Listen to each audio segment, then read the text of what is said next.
this, like that, like this, like that, like this, like that.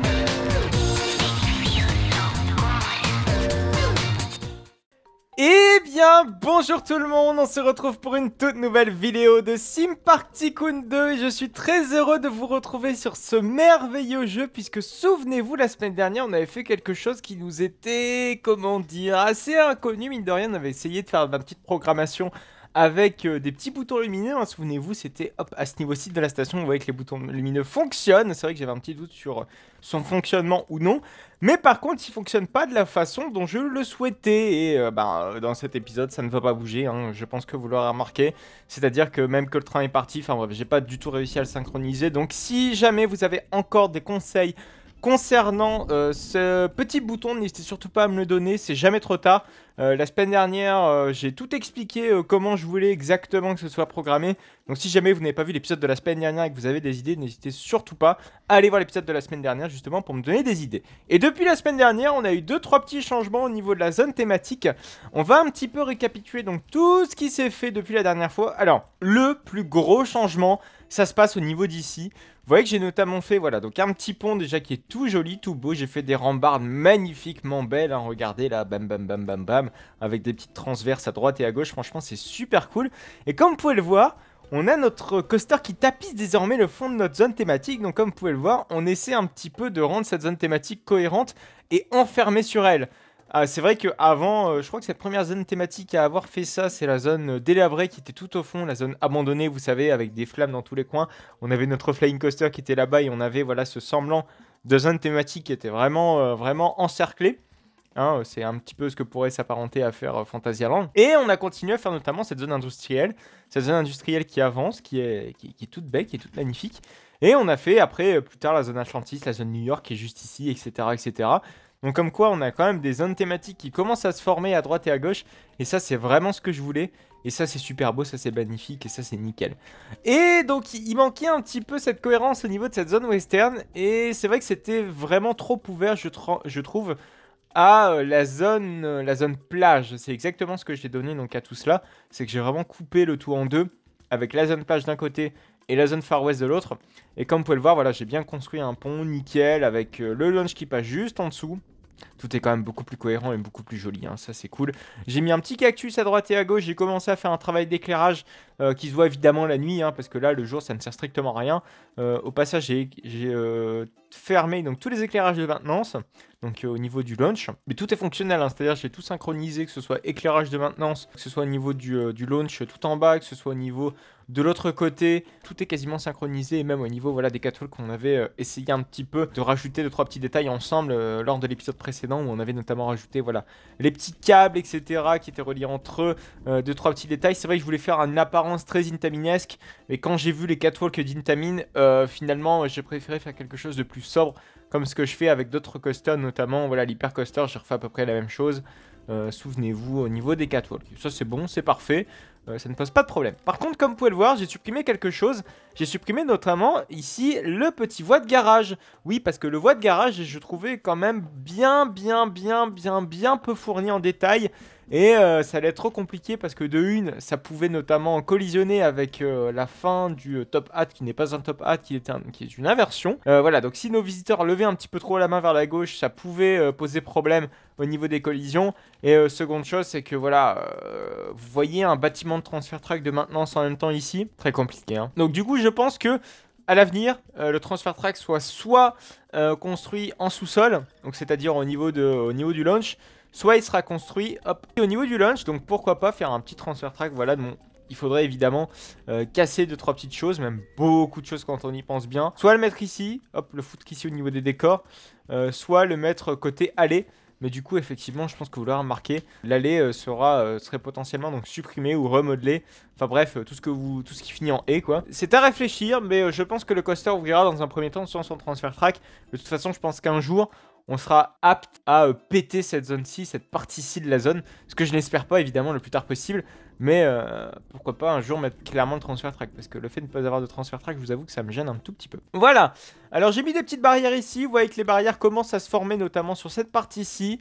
On a des bouts de décor qui commencent à arriver ici. Voilà, j'essaie de rendre le tout un petit peu cohérent, que la zone elle soit vraiment uniforme, qu'il n'y ait pas de cassure de zone thématique à droite et à gauche. C'est vraiment ce que je souhaite donner un petit peu à tout ça. Et puis je pense que le défi commence mine de rien à être réussi. La file d'attente est très belle, elle est réussie, elle est même terminée quasiment. Et je pense que ça va pas te poser de problème pour la suite. Et ça me fait vraiment plaisir. Et comme vous pouvez le voir aussi également, je pense que vous l'avez remarqué, ou si vous ne l'avez pas remarqué, honte à vous, j'ai envie de dire, pas du tout. C'est que j'ai fait un support personnalisé. C'est mon premier support personnalisé sur un Intamin, sur un coaster tout court. Hein. C'est vrai que j'ai pas l'habitude de faire des supports personnalisés tout simplement parce que je trouve que les supports sont sympas de base. Mais le problème, c'est quand il y a un support qui se supprime à un endroit. Le fait de ne pas en avoir ici, je vous avoue que ça faisait extrêmement bizarre. Alors comme vous pouvez le voir, si vous tendez l'œil, le connecteur est quand même différent. Hein, le design du connecteur est même très différent quand on y regarde de plus près.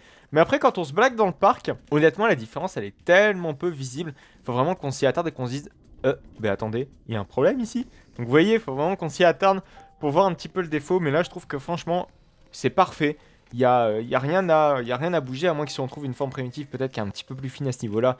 Peut-être que je changerai, voilà. Mais bon, je pense que là, dans un premier temps, ça suffit amplement. Et puis, j'adore vraiment ce Twisted Camelback qui est vraiment incliné vers l'extérieur et qui tapisse un petit peu, qui transitionne un petit peu la limite un petit peu des deux zones.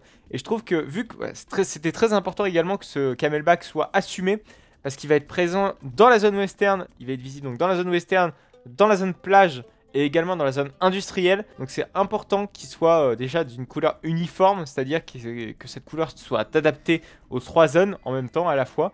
Et qu'on ait une cohérence thématique derrière tout ça, voilà. Donc là en l'occurrence ici ça va être caché derrière des bâtiments, sans doute encore des cabanes de plage comme j'ai pu le faire ici. Pourquoi pas via autre chose, mais globalement voilà, on va rester ça. Pourquoi pas des petites ruines de plage, etc. etc. Mais globalement voilà, ça va rester dans le thème plage. Et je pense qu'on va vraiment bien s'amuser en tout cas avec ces petites façades de plage, un petit peu étendre l'univers de Katoya Experience que j'aime beaucoup. J'ai beaucoup aimé ce qu'on a fait vraiment avec Katoya Experience. On a fait quelque chose d'assez abouti. On peut quand même se permettre quand même de revoir un petit peu cette merveilleuse attraction que j'adore tout particulièrement. Hop, on peut remettre le mode... Où est-il? Le mode lumière. Oh oui, avec le beau pupitre opérateur. Je me souvenais pas qu'on était allé aussi loin au niveau des détails. C'est fou, je pensais qu'il restait encore des choses assez incomplètes. Mais visiblement, pas du tout. Donc ça, c'est cool. Hop, on va se mettre en Periodic Activation. Comme ça, on va pouvoir voir un petit peu notre zone. C'est vraiment par pure nostalgie que je fais un petit point là-dessus. Parce que mine de rien, on a passé un temps absolument phénoménal là-dessus. Voilà, donc putain, cette merveilleuse scène qui est très jolie. Vous voyez la scène intermédiaire également. La scène juste avant la grotte, très belle scène lorsqu'elle est entièrement dans le noir. C'est vrai qu'on devait faire un spinning coaster ici. On a eu l'ajout des Ice Stream Spinning Coaster entre deux. Mais le problème c'est que vous voyez que ces Ice Stream Spinning Coaster ne sont pas adaptés à être au-dessus d'un Dark Ride. Je pense que les White Mouse, les Spinning Coaster de base, donc c'est-à-dire les moreurs zoneux, elles peuvent très bien s'intégrer dans ces espaces-ci. Contrairement à d'autres White Mouse qui ne peuvent ne pas être adaptés à tout cela. Je parlais pas de White Mouse, excusez-moi, je parlais de Spinning Coaster. Pourquoi tu t'es barré, Jean-Michel? Parce que c'est trop cher? J'ai vu une personne s'en aller, on va peut-être vite fait faire un point là-dessus. Putain, mais on a gagné beaucoup d'argent, 41 000 $. C'est pas mal quand même. Vous allez me dire 41 000 $ depuis le début de la construction de l'autre coaster. Ça reste quand même assez maigrichon. Je vais juste vérifier. Ouais, ne coûte presque rien. Donc finalement, on pourrait même l'augmenter. Mais bon, on n'est pas méchant quand même. On va pas essayer de raquer nos visiteurs. Nous ne sommes pas un parc mauvais. Alors, on va donc aujourd'hui créer, je pense, la dernière grosse pierre de notre zone thématique, bon, qui n'est clairement pas terminée, hein, soyons clairs là-dessus, mais je pense que l'ouverture ne va pas... Allez, d'ici le prochain épisode, on ouvre désormais le coaster, donc n'hésitez pas à donner votre nom de coaster dans la description de cette vidéo, ça va me permettre d'aider un petit peu à essayer de renommer un petit peu le coaster et à changer un petit peu son nom. Voilà, et à lui donner un nom quand même assez cohérent. Alors, on va donc, puis comme ça la semaine prochaine on fera un point donc du coup sur la storyline de cette attraction et ça ce sera super cool. Alors, ce que l'on va faire aujourd'hui, on va modifier un petit peu cette merveilleuse boutique, alors qui n'est pas une boutique, vous allez me dire, oui ce n'est pas une boutique tout à fait. On va donc créer un petit espace de restauration, parce que oui, c'est un petit peu dommage, notre parc n'en possède suffisamment pas, je trouve. Alors, que ce soit d'espace de restauration, mais d'espace également où on peut se poser, c'est-à-dire bien thématisé, etc., etc. C'est vrai qu'on n'en a pas fait des cohérents, des jolis, des beaux, voilà, vraiment tout ce qui finit en haut. Donc, ce qu'on va faire, c'est qu'on va donc créer un espace qui est donc dédié à nos visiteurs qui souhaitent un petit peu se poser, qui souhaitent se restaurer tranquillement, être un petit peu à l'abri de toute cette foule. Alors, ce qu'on va faire, c'est qu'on va donc créer un petit préau. Un petit préau qui va donc être servir un petit peu en cas de... Si jamais il pleut, voilà, nos visiteurs vont donc pouvoir s'abriter. Alors bon, vous allez me dire, Jean-Yup, il pleut pas dans ton jeu de merde? Oui, il pleut pas, je suis d'accord. Et ce n'est pas un jeu de merde. Merci bien quand même de respecter ce merveilleux jeu que nous a créé DNS. Non, oui, tout ça pour dire que on va créer vraiment quelque chose de plutôt joli, de plutôt cosy, de plutôt sympa. C'est en tout cas ce que je souhaite donner comme esprit, en tout cas, à cette partie-ci. Alors, vous voyez, donc, ça va se faire en 2 étapes. Hein. Donc, la première étape, ce sera donc la partie couverte, qui sera pas très grande. On n'a pas besoin d'une grande capacité dans notre parc. Parce que rappelez-vous, quand on voit le restaurant, voilà, on a vraiment une faible capacité. Quand on voit le nombre de visiteurs également dans le parc, on n'a pas besoin de se taper une capacité absolument énorme. C'est pas cohérent. Donc on va mettre un petit peu de bois. Hop, du bois. Est-ce qu'on laisse ça comme ça ou est-ce qu'on met du gris? Je pense qu'il serait un petit peu plus temps de mettre du gris quand même. Parce que voilà, ah oui, c'est quand même beaucoup mieux tout ça. On va peut-être pas laisser les tables en gris quand même, on va mettre un marron assez sombre, je pense que c'est plutôt pas mal. Et on va un petit peu modifier le design de notre restaurant parce que je trouve qu'il est insuffisamment designé, enfin insuffisamment beau. Et on peut quand même se permettre, oui, de faire 2-3 petites barrières, notamment ici, avec, je sais pas, reprendre le même design de barrière, on va le mettre, hop, juste ici. Bam, une forme primitive de cette barrière, je claque, c'est pour vraiment délimiter pour pas que nos visiteurs qui mangent ici soient embêtés, on va dire, par les autres visiteurs qui auraient tendance à regarder de plus près, ou bref, enfin bref, qui ne soient pas emmerdés par la foule, si vous voulez, tout simplement. Hop, alors on va mettre les petites barrières de ce même design, magnifique. Je pense que le problème, c'est que vous voyez que nos visiteurs sont en train de... Enfin, vous voyez que nos visiteurs, le visiteur qui était juste avant, a passé la barrière sans problème. Donc du coup, on va quand même mettre une petite barrière en bas, histoire de se dire, ok, le visiteur, t'as pas le droit de franchir la barrière qui est juste ici. Donc ça, c'est important. Ah oui, du coup, oui, j'étais en train de parler de ce design-ci, mais on va peut-être quand même le finir, ce serait cool. Alors, on va faire un petit design avec une sorte de petite plainte. C'est vrai que j'en fais souvent des plaintes en intérieur, bon, plus rarement en extérieur, parce que c'est vrai que bon, les plaintes en extérieur, voilà, c'est tout de suite beaucoup plus rare. Mais dans le design western, on en retrouve assez fréquemment. Et c'est exactement donc ce que l'on va faire. On va donc utiliser non pas des planches de bois, mais du bois classique. Bam, qu'on va donc mettre juste ici. On va peut-être supprimer un petit peu les bordures. J'ai juste supprimé la table, histoire un petit peu d'y voir plus clair et de ne pas être emmerdé par tout ça. Alors cette plante va être d'un design assez particulier, puisqu'il va utiliser donc des formes primitives. Et il va utiliser également du bois. Et ce bois sera donc, si vous voulez, placé d'une certaine façon pour créer, en fait, si vous voulez, une plinthe avec du relief. Parce que c'est vrai qu'on n'utilise plus trop du relief, et c'est peut-être un petit peu dommage dans Sim Park Tycoon. On fait plus beaucoup de relief avec du bois, avec ce genre de choses, avec des ornements, tout simplement. Et ça, c'est pourtant très joli et ça peut vraiment faire la différence parfois. Donc c'est parti, on va donc faire des petits ornements. Hop, hop, hop, hop, hop. Voilà, pour rendre un petit peu la boutique quand même beaucoup plus belle, qui n'est pas une boutique. Je tiens à la rappeler, mais je viens de dire, je viens de faire la connerie.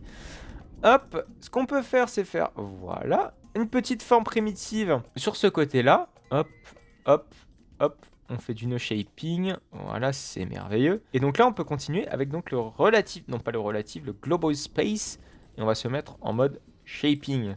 C'est beaucoup mieux. Hop, hop, hop. On peut pivoter le tout. Et comme ça, voilà. On fait des petites formes primitives. Des petites formes sympas quand même.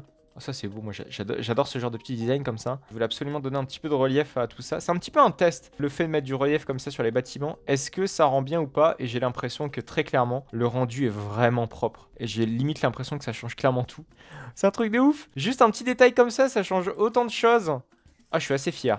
Je suis assez fier. Et c'est vrai que du coup, on n'avait pas fait le design arrière, notamment de ce bâtiment-ci. Je crois qu'on avait fait même quasiment un épisode pour pouvoir designer ce bâtiment. Ce dont finalement, on retouche un petit peu. Mais je pense que cette retouche n'est clairement pas à prendre à la légère. Parce que vraiment, vu le niveau de détail qu'on a commencé à faire du côté du coaster, si on laissait ça comme ça, un petit peu à négliger, je pense pas que ça aurait été la meilleure des solutions. Donc comme quoi, on a vraiment bien fait d'y revenir dessus. On peut se permettre quand même d'aller faire un petit muret de ce côté-ci. On va se mettre en un quart shaping. Magnifique. Bam, bam, bam. Super. Et là, on peut donc mettre notre merveilleuse petite table qui est très, très belle. Ah oui, j'aime beaucoup. J'aime beaucoup ce nouveau design. Je trouve qu'il va tellement bien à cette zone. Alors par contre, je ne sais pas si on va se permettre de faire des barrières. Si vous voulez, des barrières qui vont vraiment jusqu'au bout. Alors je m'explique. C'est-à-dire qu'ici on a fait un design, voilà, juste ici on a fait un design notamment voilà, de muret qui va jusqu'au fond là-bas. Est-ce qu'on refait le même design que de l'autre côté? Ou est-ce qu'on fait donc un design propre à ce côté-ci de cette zone? Je pense qu'on va partir sur cette deuxième option, parce que le fait de reprendre le même design risque d'être un petit peu gênant, je trouve. En tout cas, on va vraiment le voir aller, on va se dire, il y a un truc qui cloche, c'est bizarre, hop. Hop, donc je suis en train littéralement de refaire les mêmes barrières que de l'autre côté. Par contre, je pense que vu qu'ici, nous sommes vraiment très très proches du vide, on va se permettre de faire des barrières peut-être un petit peu plus sécurisées, c'est-à-dire des barrières beaucoup plus hautes, notamment pour éviter que nos visiteurs se cassent la figure. Ce serait quand même plus appréciable. Hop, on peut faire ça notamment juste ici. Bam, alors il faut reprendre du shaping. Ça c'est beau ça quand même, c'est même très très beau. Et on peut se permettre donc de faire le même design qu'on avait fait hop de l'autre côté, juste ici là-bas. On peut faire donc des barrières qui sont un petit peu voilà, penchées. Et c'est vraiment ce que j'aimerais donner, c'est pas des barrières qui soient vraiment trop organiques, enfin qui soient vraiment trop carrées, vous savez, un petit peu comme à Walt Disney World, en tout cas dans Magic Kingdom, où tout est vraiment très carré, machin et tout. Il n'y a pas une forme géométrique qui n'est pas symétrique, enfin bref, vous voyez le truc, limite le nombre d'or a été utilisé sur absolument toutes les façades. Le style western, c'est pas trop ça, hein. Parce que le style western, c'est toujours en mode, écoutez, on a fait ça avec du brick et du broc, j'ai envie de dire, ou en tout cas du solide, mais avec du bois. Mais parfois, voilà, on va dire que les ingénieurs n'existaient pas à cette époque-là. Peut-être l'équivalent, je ne sais pas. Hop, hop, hop, hop, hop. J'avoue que je ne suis pas assez calé historiquement parlant pour me prononcer là-dessus. Hop, ouais, c'est pas trop mal tout ça. Putain, j'aime beaucoup, j'aime beaucoup, j'aime beaucoup, j'aime beaucoup. Merveilleux, j'adore se caler sur de l'autre côté, histoire d'avoir un petit peu de mou à droite et à gauche. Merveilleux, voilà c'est parfait. Et on peut reprendre le même style, alors je vais quand même prendre le style en bois. Voilà c'est parfait, oh, j'aime beaucoup, j'aime beaucoup, j'aime beaucoup. Et derrière voilà, on pourra, je pense reprendre le même style de muret. Bam, de ce côté-ci. Voilà, ce sera des simples petites barrières comme on a mis ici. Juste histoire de se dire, voilà, on n'a pas besoin non plus d'aller plus loin dans les consignes de sécurité. Là, par contre, je pense qu'on va reprendre les grosses barrières très épaisses qu'on a utilisées de l'autre côté. Mais ça, je ferai ça de mon côté, c'est pas trop un souci. Hop, on décale, on met la petite barrière ici. C'est beau, c'est joli, c'est magnifique. Par contre, j'ai l'impression que... Ah non, ça va. Non, c'est parfait. En fait, j'ai cru qu'en fait, si vous voulez, la texture du haut avait un petit souci. Et je me suis dit, oui, ça va peut-être poser problème tout ça. Alors, on peut peut-être mettre des poubelles parce qu'on n'a pas mis de poubelles du tout. Et c'est un petit peu chiant de pas mettre des poubelles parce que sinon nos visiteurs vont râler et vont jeter tout par terre. Ce sera un petit peu chiant quand même. Donc, une poubelle juste ici. En plus, c'est bien, elle est parfaitement posée là, un petit peu dans l'angle du muret. J'aime beaucoup, j'aime beaucoup. Par contre, ouais, c'est dommage qu'on ne puisse pas refermer. Bon, je ferai ça de mon côté. Vous savez, il n'y a pas une petite barrière ici. Ça, c'est un petit peu dommage. Alors, par contre, ce qu'on peut faire également qui sera intéressant, c'est donc de faire une sorte de petite fondation à notre pilier. Parce que pour l'instant, notre pilier n'a pas de fondation. On va faire donc une petite fondation, style un petit peu métal, gris, etc. Alors oui, ça existait le métal au Far West, hein, genre c'était les premières forges, etc. etc. On savait manier le métal, notamment pour les calèches, etc. On faisait bien le système ferroviaire. Le système ferroviaire existait déjà durant l'époque Far West. Hop, hop, hop, hop, hop. On peut mettre, voilà, une magnifique fondation. Je pense qu'il serait plus intéressant de le mettre en métal, de préférence. Oui, le métal, c'est quand même beaucoup mieux. Ah non, pas le sol, merci. Pas le sol, surtout pas le sol. C'est pas très beau le sol comme ça en format métal. Voilà, c'est plutôt pas mal.